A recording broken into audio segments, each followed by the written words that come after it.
आज मी गुलकंद ज्यूस तयार करणार आहे आणि ह्या ज्यूसमध्ये रंग वगैरे घालणार नाही। जो गुलकंदचा जो रंग ओरिजिनल आहे तोच ह्याला आलेला आहे आणि खूप छान लागतो हा ज्यूस। चला तर आता रेसिपीला सुरुवात करूया। नमस्कार, मी पद्मजा, अलिबागची चवमध्ये तुमचं खूप खूप स्वागत। आज मी गुलकंद तयार करणार आहे आणि गुलकंदपासून गुलकंद ज्यूस आणि गुलकंदचं मिल्क शेक तयार करणार आहे। खूप छान चवीला लागतं। चला तर आता रेसिपीला सुरुवात करूया। आता इथे मी गुलाबाची फुलं काढून आणलेली आहेत आणि ही गुलाबाची फुलं एकदम अशी फ्रेश आहेत आणि फ्रेश गुलाबाचं फुलांचाच गुलकंद छान होतो आणि मी खास गुलकंदची रेसिपी टाकलेली आहे, त्याची सुद्धा मी लिंक देणार आहे। तर मी तिथे स्टेप बाय स्टेप ते गुलकंदमध्ये जी रेसिपी टाकलेली आहे तिथे फुलं झाडावरून काढण्यापासून सगळं स्टेप बाय स्टेप दाखवलेलं आहे। पण आता मी इथे फक्त इथे फुलं काढून आणलेली आहेत। आता ही फुलं आहेत त्याच्या पाकळ्या काढून घ्यायच्या आहेत आणि ह्या अशा पाकळ्या काढून घ्यायच्या आणि ह्या पाकळ्या स्वच्छ धुवायच्या पाण्याने आणि कॉटनच्या कपड्यावर हांतरून ठेवायचे, म्हणजे जे पाणी आहे ते शोषून घेतं कॉटनचा कपडा आणि मग सगळं पाणी आहे ते ह्याच्यामधून काढून घ्यायचं आहे। आता ह्या पाकळ्या आहेत त्या सगळ्या काढून घेते फुलांच्या। आता गुलाबाच्या पाकळ्या आहेत त्या सगळ्या काढून मी स्वच्छ पाण्याने धुवून घेतलेल्या आहेत आणि कॉटनच्या कपड्यावर हांतरून त्यातलं सगळं पाणी निघून गेलेलं आहे। पाकळ्या एकदम अशा कोरड्या झालेल्या आहेत। आता ह्या पाकळ्यांमध्ये मी साखर घालून घेणार आहे। आता जेवढ्या प्रमाणात पाकळ्या असतील त्या प्रमाणानुसार साखर घालून घ्यायची आहे। इथे मी 1 वाटी साखर घालून घेणार आहे, पाकळ्या भरपूर आहेत म्हणून। थोडी थोडी साखर घालून घ्यायची आणि असं चुरून घ्यायची आहे आणि हे गुलकंद आहे ते अगदी लगेच तयार होतं पटकन। आता गरम करून घेणार आहे मी।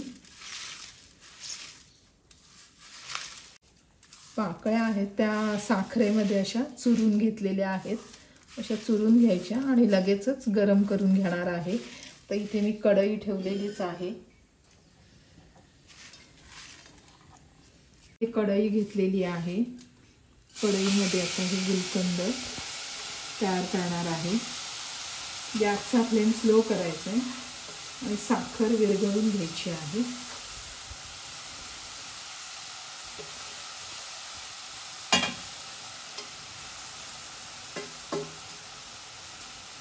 आणि हे सतत ढवळत राहायचं आहे साखर विरघळेपर्यंत।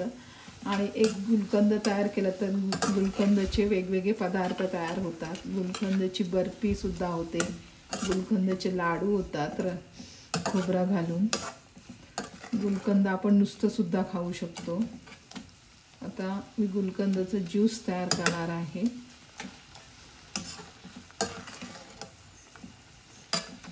साखर आहे ती अशी मस्तपैकी विरघळलेली आहे, थोडंसं असं घट्टसर झालेलं आहे हे गुलकंद। आता हे गुलकंद तयार झालेलं आहे तर ह्याच्यामध्ये गॅस बंद करून नंतर मी मध घालून घेणार आहे, कारण का असं जर साखरेचं ठेवलं तर मग ते घट्ट होतं आणि कडक होतं गुलकंद आणि मग गुलकंद आहे ते कडक होऊ नये, असंच ओलसर राहायला पाहिजे म्हणून त्याच्यामध्ये मध घालायची असते।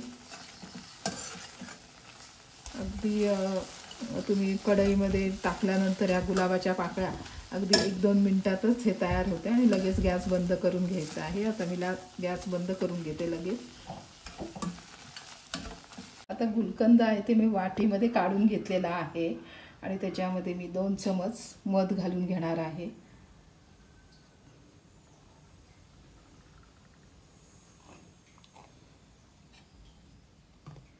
आणि मिक्स करायची।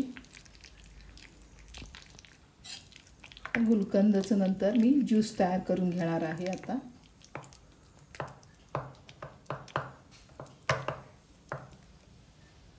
गुलकंद आहे ते थंड झालेलं आहे आणि इथे मी फ्रीजमधलं थंड दूध घेतलेलं आहे 1 वाटी आणि त्याच्यामध्ये गुलकंद 1 चमच घालून घेणार आहे आणि मिक्सरला एकदम बारीक वाटून घ्यायचं। नंतर मग दूध पुन्हा ॲड करणार आहे। आता मिक्सरला मी बारीक करून घेते। तर मिक्सरला एकदम बारीक वाटून घेतलेला आहे, रंग छान आलेला आहे पर्पल। आता ह्याच्यामध्ये मी अजून दूध ॲड करणार आहे आणि 2 ग्लास मिल्क गुलकंद ज्यूस तयार करणार आहे।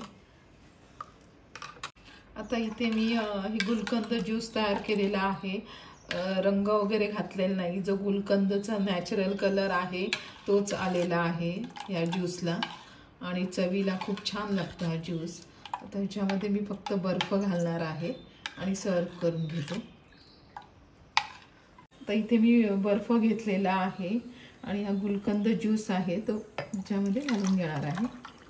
मस्त झालेला आहे, गुलकंद ज्यूस तयार झालेला आहे आणि वरून गुलाबाच्या जरा पाकळ्या।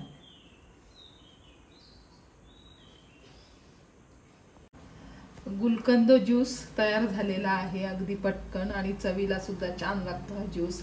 तर ही आजची रेसिपी तुम्हाला कशी वाटली कमेंट करायला विसरू नका आणि सगळ्यात महत्त्वाचं म्हणजे चॅनलवर नवीन असाल तर नक्की चॅनलला सबस्क्राईब करा, त्याच्यामुळे मला अशाच नवनवीन रेसिपी करण्याची प्रेरणा मिळेल। धन्यवाद।